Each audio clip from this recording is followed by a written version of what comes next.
귀한 찬양 감사합니다. 어제나 오늘이나 변함없으신 하나님의 은혜가 우리 모든 믿음의 가족들, 우리 교우들에게 임하기를 바랍니다. 지난 3년 동안 이제 거의 3년 돼 가는 거죠. 이제 12월이 되어 지금 3년인데 코로나 바이러스 이 기간 동안에 우리 제대로 모이지 못하는 이게 우리 대면 비대면 예배가 이렇게 오랫동안 됐었는데 그래서 성가대도 이렇게 서지 못하고 모이지 못하고 그래서 성가대 흩어졌던 우리 흩어진 것은 아니고 함께 모이지 못했던 우리 성가대원들이 이제 참여하지 못하고 있는 우리 성가대원들은 다시 돌아올 수 있길 바랍니다. 다음 찬양을 돌아와 찬양을 해야 될 것 같아요. 그리고 여러분 목소리 좋은 사람이 성가대 하는 것이 아니고요, 하나님을 찬양하고 싶으신 분들 찬양하는 겁니다.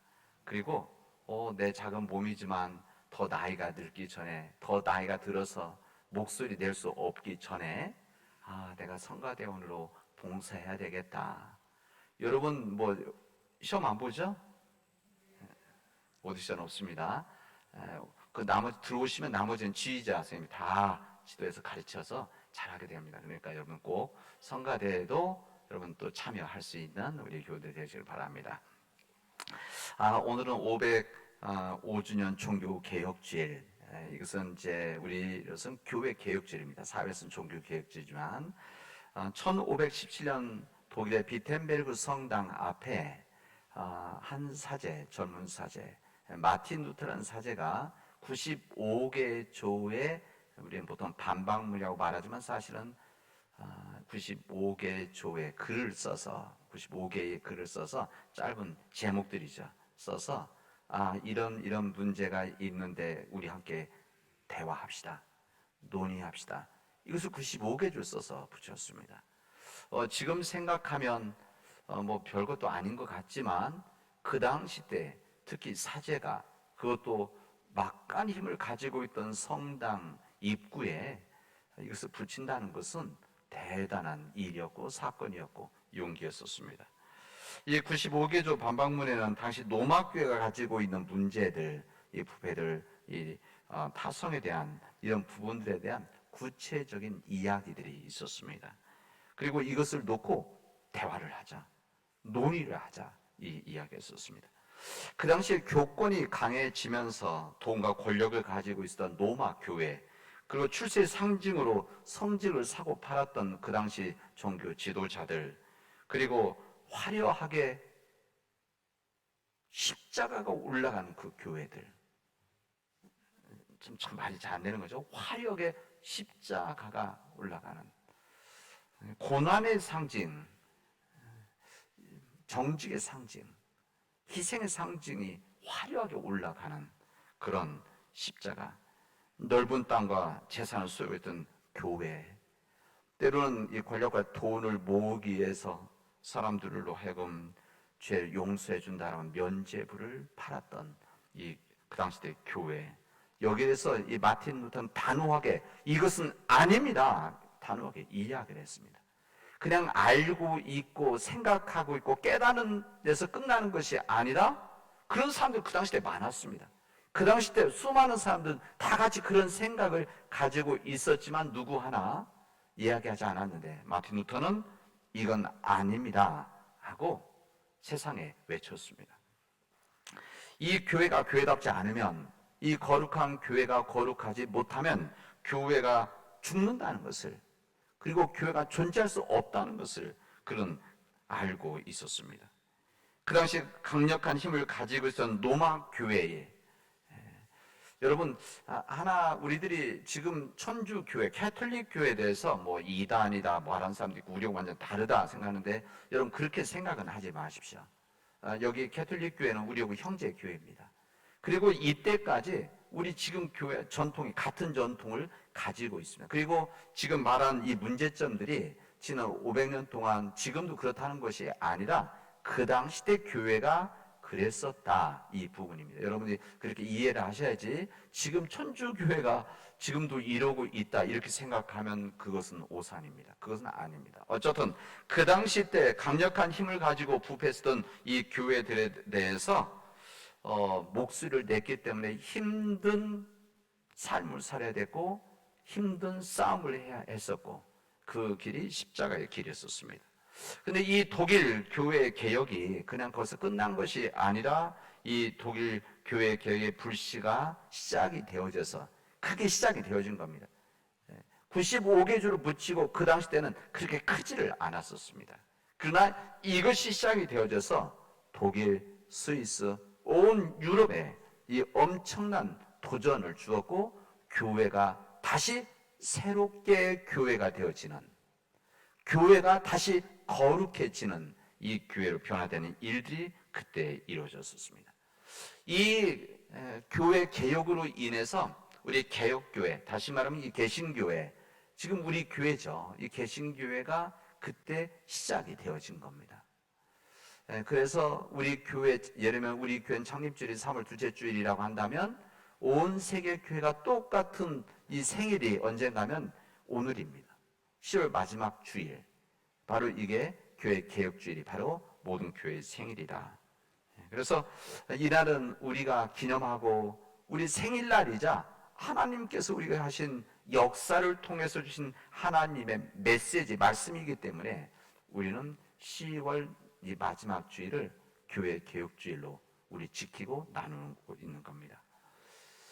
이 모든 일에 이 교회 개혁의 중심에 마틴 루터가 있었고, 이 마틴 루터가 개인적인 생각과 판단에 의해서 철학에 의지하는 것이 아니라 이 마틴 루터는 분명하게 예수 그리스도의 복음의 정신을 가지고 이 목소리를 냈었습니다. 예수 그리스도의 복음의 정신, 그 예수 그리스도의 복음의 정신인데 그 예수님께서는 2000년 전에 예루살렘에서 바리새인들에게 이렇게 질문합니다. 오늘 신약에 있는 복음서의 말씀입니다. 너희는 그리스도에 대해서 어떻게 생각하느냐? 그 누구의 자손이냐? 이것을 지금 바리새인들, 그 당시의 종교 지도자들에게 질문한 겁니다. 당시 그리스도라고 하는 것은 그들을 구원할 메시아, 그리스도, 이것은 헬라어고 히브리어는 메시아고 우리 구원자이십니다.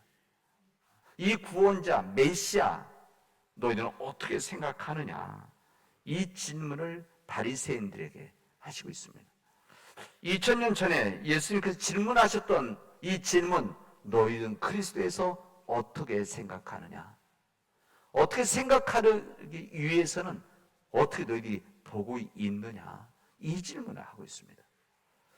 그래서 예수 그리스도에 대해서 너희들은 어떻게 생각하느냐? 이 질문을 2000년 바리새인들에게 뿐만이 아니라 오늘을 살아가는 우리들에게도 주님은 이 질문을 똑같이 하고 계십니다. 우리들에게 말씀하시죠. 너희는 예수 그리스도에 대해서, 너희들이 믿고 있는 예수 그리스도 너희들은 어떻게 생각하느냐 질문하십니다. 오늘 우리 구약에 있는 말씀은 이 질문에 대한 근본 뿌리에 대한 이야기를 우리에게 해주십니다. 우리 사무엘 다윗에 대한 메시지죠. 여기 사무엘 하나님의 종, 예언자, 선지자, 대언자 이 사무엘, 그리고 이 사무엘의 기름 부었던 다윗에 대한 이야기가 오늘 여기에 담겨져 있습니다. 이것은 보통 다윗을 향한 소명, 부름이다 이렇게 이야기를 합니다. 그 당시 때 모든 사람들이 인정하고 모든 사람들이 받아들였던 똑똑하고 또 지혜가 있었고 용맹스러웠던 사울, 첫 번째 이스라엘 왕이 될 때 그냥 된 것은 아니고 하나님이 인정하는 사람이었습니다. 그리고 사람들이 인정하는 지도자였습니다.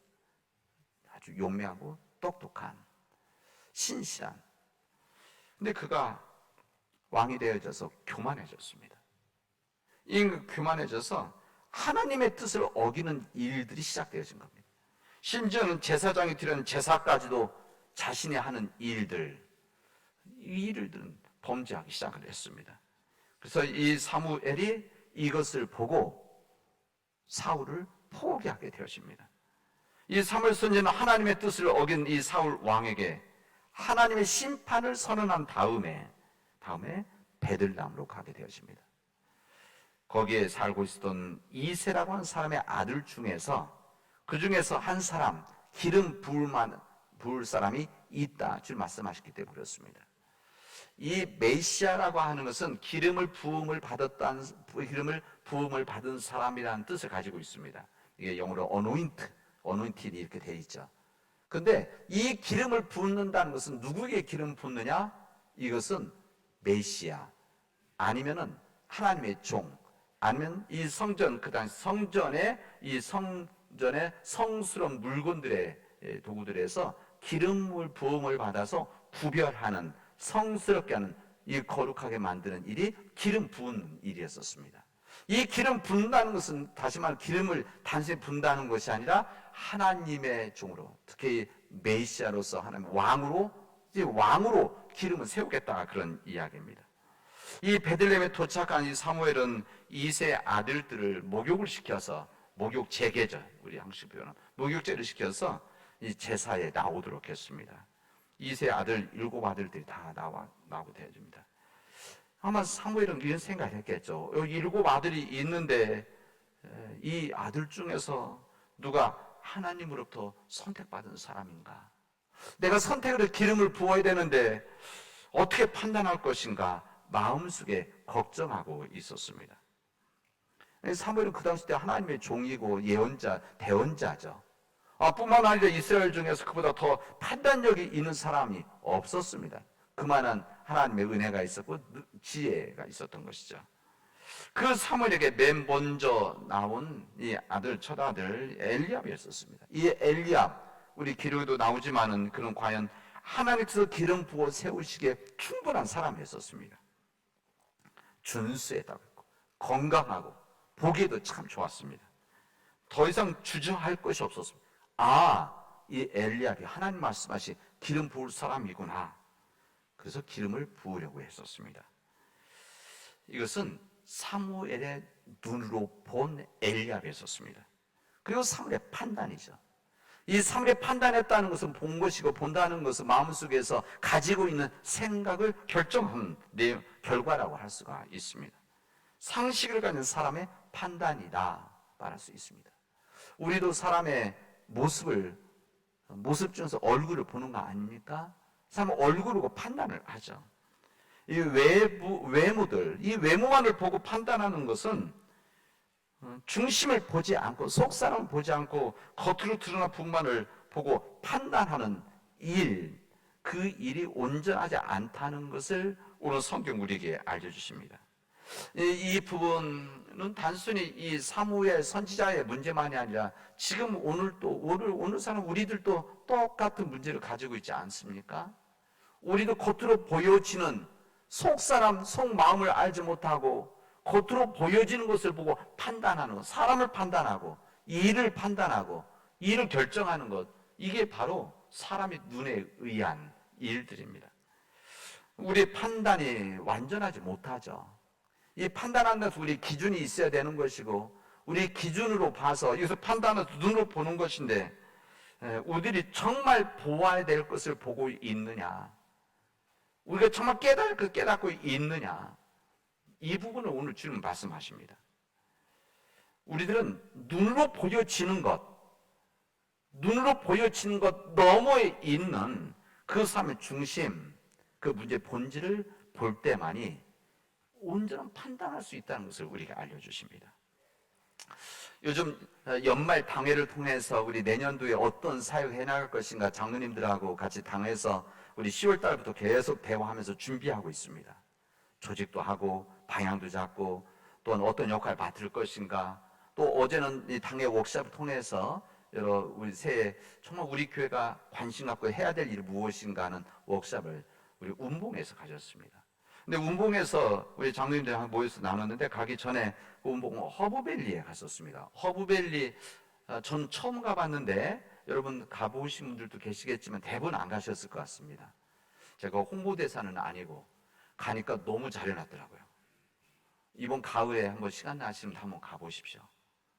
그래서 거기 너무너무 잘 해놨는데, 너무 예쁘게 해놨는데 사람들이 잘 몰라서 못 가지 않나, 그런 생각을 해봅니다. 어쨌든 거기 갔는데 거기에 이렇게 온실 같은 큰 온실 같은 이곳에 그 터널이 하나 있더라고요. 그게 뭐 같은 어린 왕자 글을 써서 하는데 거기 보니까 이런 글이 있더라고요. 무엇이든지 마음으로 볼 때 가장 잘 볼 수가 있다. 마음으로 볼 때가 가장, 눈으로 보는 것이 아니라 마음으로 볼 때 가장 잘 볼 수가 있다. 정말 중요한 것은 눈으로 보여지지 않는다. 이렇게 되어 있더라고요. 이게 뭐 그 어린 왕자 소설의 이제 한 글이긴 한데, 저는 오늘 설교에 주신 말씀을 거기서 적어 주시더라고요. 그런 것이구나.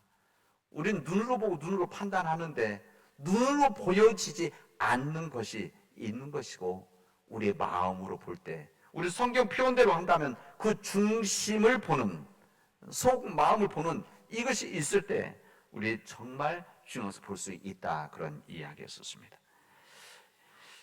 눈으로 보고 그 엘리압을 기름 부어야 되겠다, 이스라엘 왕을 다시 세워야 되겠다라고 했을 때 하나님께서는 거부하십니다. 아니다 말씀하십니다. 사람의 겉모습만 보지 말라. 사람의 겉모습을 보면 이것으로 인해서 판단을 잘못할 수 있다. 잘못한다. 그래서 뭐라고 말씀하시면, 사람은 겉모습을 따라 판단하지만 나는 주는 중심을 본다. 이렇게 주님 말씀하십니다. 그제서야 사무엘이 딱 정신 차렸습니다. 사무엘은 사람의 눈으로 보고 있었는데, 자기 자신의 눈으로 보고 있었는데, 자기 자신의 판단을 보고 있었는데, 이것은 하나님의 눈으로 보아야 되는 것이구나. 하나님의 눈이라고 하는 것은 우리의 눈이 아니라 하나님의 뜻, 하나님의 마음, 이 마음을 갖고 사람을 보고 겉모습이 아니라 중심을 봐야 된다. 이런 이야기를 썼습니다. 그래서 엘리압, 겉으로 보기에는 준수했고 사람들 보기에도 인정할 만한 아들, 첫 아들을 내보내고, 둘째 아비나답도 좋았는데 아비나답, 삼마 왔는데 또 내보내고, 일곱째 아들까지도 다 내보냈습니다. 이때 사무엘이 걱정했습니다. 분명 하나님께서 이 아들 중에, 이세의 아들 중에서 기름 부으라고 했는데 더 이상 실망한 사람이 없었을 때 물어보게 되었습니다. 그때 이세가 막내가 남아있다 얘기합니다. 이 막내는 지금 양치고 있다, 형들을 대신해서. 그런 얘기를 했습니다. 막내, 이것은 뭐 순서로 막내, 뭐 어린 애, 뭐 이렇게 말할 수도 있지만, 내가 보기에는, 내 눈으로 보기에는 왕이 될 자격이, 지도자가 될 만한 사람이 아닙니다. 사실 그런 이야기입니다. 그를 빠뜨린 것은 실수가 아니라 실수를 빠뜨릴 수 있을 만큼 큰 힘이 안 되는 사람이다, 아이다, 자기 아들이다 생각했던 것이죠. 그러나 하나님의 사람 사무엘은 그를 보도록 요청을 하게 되십니다. 그리고 하나님의 눈으로 보게 되십니다. 이세 눈에 들지 않았던 이 다윗, 어린 다윗, 하나님의 눈에 들어오게 되어집니다. 겉모습을 보시는 것이 아니라 중심을 보시는 하나님이었기 때문이라는 것을 성경 우리들에게 증언해 주십니다. 사람의 눈, 하나님의 눈이 있는 것이다. 이거 우리 알려주시는 거 아니겠습니까? 사람의 눈이 있고, 사람이 보는 눈, 사람의 마음속에서 나오는 눈이 있고, 하나님의 마음속에서 하나님의 눈이 있는 것이다. 우리 인간 지식의 80%는 보는 데서 시작이 되어진답니다. 백문이 불여일견, 봐야 되는 거죠. 그래 믿는 거죠. 이것은 거의 기준이 보는 데서 결정되어진다고 하는데, 이것은 사람의 눈, 사람의 판단에 의할 때가 그렇습니다. 그러나 우리 믿는 자들 중요한 것은, 그리고 오늘 우리에게 주시는 말씀은 그 사람의 눈을 가지고 바라볼 것이냐, 아니면 하나님의 눈을 가지고 바라볼 것이냐, 이 부분을 우리에게 질문하시고 요청하시고 도전하고 있습니다. 그리고 이 세상을 바라볼 때, 판단할 때 사람의 눈으로 판단할 것이냐, 사람의 마음 판단할 것, 아니면 하나님의 눈으로, 하나님의 마음으로, 하나님의 뜻으로 바라볼 것이냐, 이 질문을 오늘 살아가는 우리들에게도, 오늘 교회 계획주를 맞아서 우리에게 말씀하시고 계십니다. 오늘 사도행전의 이 말씀에는 하나님께서는 여러분이 십자가에 못 박은 이 예수를 주와 그리스도가 되게 하였습니다 증언합니다. 이게 바로 베드로가 오순절 설교에서 거기 있던 유대인들 향해서 설교했던 메시지입니다. 이 세상 사람들은 예수 그리스도가 임했을 때, 이 땅에 오셨을 때 하나님의 눈이 아니라 사람의 눈으로 보았습니다. 사람의 눈으로 보았기 때문에 이스라엘 종교 지도는 당연히 예수님을 흉악한 범죄자로 생각하고, 그리고 역사에서 쓸어버려야 되는 이 전염병 같은 존재로 보았습니다. 그렇기 때문에 그 예수님을 그들이 십자가에 올린 거 아니겠습니까? 그러나 하나님의 눈은 달랐습니다. 하나님은 그 한 사람을 다시 일으키시어 주님과 그리스도가 되게 하셨다. 이것을 오늘 베드로가 우리에게 증언하고 있습니다. 우리가 믿는 예수 그리스도, 하나님의 눈으로 보았을 때 그런 주와 그리스도가 되게 하셨다. 우리 인간의 눈과 하나님의 눈은 다른 것이다 말씀하십니다. 그 사람의 눈을 가졌던, 인간 사람의 눈을 가진 이스라엘 지도자들은 주님 오랫동안, 그 메시아를 오랫동안 기다렸던 사람들입니다. 사실 지금도 그들은 메시아를 기다리고 있습니다. 그들은 예수님을 받아들이지 않죠. 그냥 예수님은 2000년 전에 이 땅 왔던 그냥 유대교 지도자, 랍비, 교사다, 이 정도로, 그 정도로 생각합니다. 그래서 안 받아들이죠. 당연히 우리 성경, 신약 성경을 안 받아들입니다. 그렇습니다. 그들은 애타게 메시아를 기다리고 있었는데, 그들이 보고 싶어 했던 그 메시아가 진작 그들에게 왔을 때는 하나님의 눈이 아니라 사람의 눈으로 보았기 때문에 그들은 예수님을 알아보지 못하고 스스로 짓밟아 버렸습니다. 왜 그런가? 그들에게는 다른 눈, 하나님의 눈이 없었기 때문에 그렇습니다. 메시아를 분별할 그 눈이 없었기 때문에, 그 눈을 뜨고는 있었지만 그러나 그들은 하나님의 눈이 없었기 때문에 예수 그리스도를, 메시아를, 우리 구원자를 볼 수가 없었고 받아들이지를 않았던 것입니다. 십자가에 못 박신 예수님, 그 예수님을 주님으로 받아들이고 뿐만 아니라 그리스도를 받아들이는 눈을 가질 수 있다는 것은 하나님의 은총입니다. 우리가 의지로 할 수 있는 부분들이 아닙니다. 하나님께서 우리에게 의지를 주셔서, 귀한 의지를 주셔서 하나님의 은혜 속에서 예수 그리스도를 나의 구원자로 받아들이는, 보는 은혜를 주신 겁니다. 우리가 믿음이 성장한다는 것, 이게 무엇인가? 여러 모양으로 표현할 수도 있겠죠.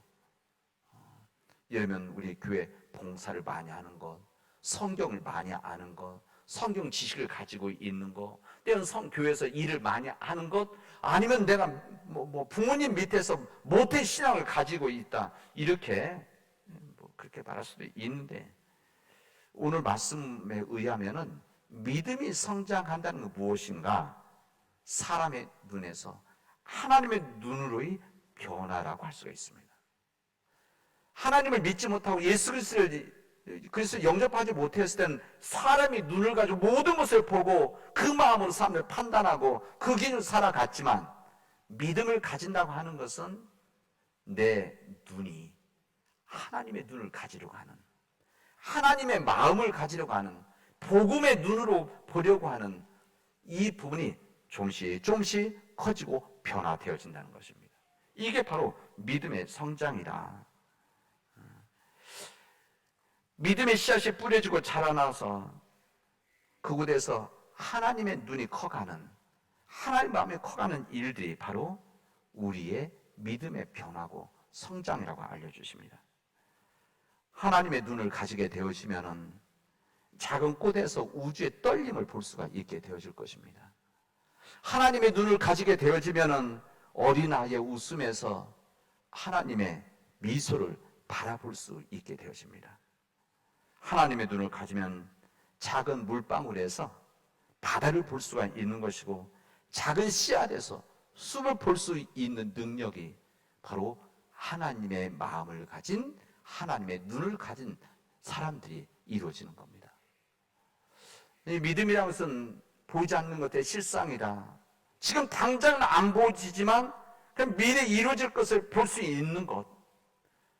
지금 우리 교회가 우리 아이들을 위해서 가르치고 섬기고, 우리 어제 당회 워크숍에서도 우리 아이들 교육 부분들을 많이 이야기하고, 젊은 세대들을 위한 교육, 이런 아이들 많이 했는데, 우리 아이들을 가르치고 우리 아이들에게 복음을 전하는 일들, 지금은 작은 일이고 작은 힘이 없는 것 같지만, 그러나 그 아이들이, 우리가 하나님의 눈을 가지면 이 아이들에게 정말 예수 그리스도를 전하고 하나님의 말씀이 임하게 되어지면, 먼 훗날 우리 민족을 위해서 일할 사람들, 우리 한국교회에서 진정으로 필요한 사람들, 우리 남원을 위해서 일할 사람들, 우리 교회를 위해서 일할 사람들이 만들어진다는 것을 우리 보게 되어지는 겁니다.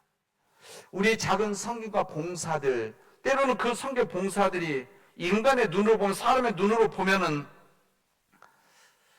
별 영향 줄 것 같지 않은데, 그러나 하나님의 눈으로 하나님만은 보면 우리 작은 기도들, 섬김들, 봉사들이 먼 훗날 우리 남원을 바꾸고 우리 이웃들을 변화시켜 나가는, 한국교회를 변화시켜 나가는 거룩한 이 나비 몸짓이 되어져서 끝내는 이 나비 몸짓이 태풍으로 만들어 나갈 수 있는 일이 우리에게 있다는 것을 알려주십니다.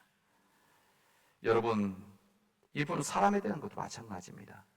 사람의 눈이 아니라 하나님의 눈을 우리가 갖게 되어지면 내 곁에 있는 사람들, 나와 가장 가까이 있는 사람들의 허물과 실수를 받아줄 수가 있습니다. 사람들이, 내 곁에 있는 사람들의 허물과 실수들을, 때로 나에게 상처 주는 일들, 마음 아프게 하는 일들, 이 모든 일들, 인간의 눈, 사람의 눈으로 보면은 맞서서 싸워야 되는 일이죠. 그러나 그런 허물을, 실수를, 상처를 준다고 할지라도 하나님의 눈을 가지고 있는 사람은 그 사람도 내가 사랑해야 되는 사람이고, 나에게 보내준 하나님의 사람들이고, 또 그들 또한 구원받아야 될 사람이라는 것을 나와 같은 하나님의 영적인 사람에서 알게 되어지면 이 부분을 그대로 받아주게 되어지는 겁니다. 이게 바로 사람의 눈을 갖느냐, 하나님의 눈을 갖느냐, 이 결정의 선택이라고 할 수가 있습니다. 여러분, 사도 바울은 우리에게 이렇게 말합니다. 세상의 사람들이여, 여러분 이 시대 풍조를 본받지 말고 마음을 새롭게 함으로 변화를 받아서 하나님의 선하시고 기뻐하시고 완전한 뜻이 무엇인지를 분별하도록 하십시오. 로마서 12장의 말씀입니다. 우리가 시대 풍조를 본받지 않는 것, 이게 바로 교회 개혁, 종교 개혁의 시작입니다. 이 일은 어떻게 시작해요? 하나님의 눈을 가지고 있을 때, 하나님의 마음을 가지고 있을 때 이 시대의 풍조를 본받지 않을 수가 있습니다. 그렇지 않으면 세상에 휩쓸려 가게 되었습니다. 여러분, 죽은 물고기는 물의 흐름대로 그냥 떠내려 가지만 살아있는 물고기는 물의 흐름을 거슬러 올라오는 거 아니겠습니까? 이 세상의 흐름 앞에 우리 기독교인들은, 하나님의 눈을 가진 사람들은 이 시대에 휩쓸려 가는 사람들이 아니라 거슬러서 올라가는 사람들. 그래서 이 시대 속에서 문제를 보고 이것을 주님의 마음으로 불쌍히 여기고 이 문제를 해결하기 위해서 정말 몸바쳐 헌신하는 이 사람들이 바로 교회 개혁의 바로 주인공들이고 바로 주님의 사람들입니다. 이 믿음의 길을 걸어가는 우리 교우들이 되어지기를 주님의 이름으로 축원하겠습니다. 기도합시다. 은혜가 풍성하신 하나님, 감사합니다. 교회 개혁, 거창한 교회 개혁이 아니라 내 안에서부터 내가 변화되게 하시고 내가 개혁되게 하여 주시옵소서. 이 시대 풍조를 따르지 않는 믿음의 삶을 통해서 내 자신과 내 영혼이 끊임없이 변화해 나갈 수 있는, 개혁해 나가는 믿음의 삶을 살아가게 하여 주시옵소서. 예수님의 이름으로 기도합니다. 아멘.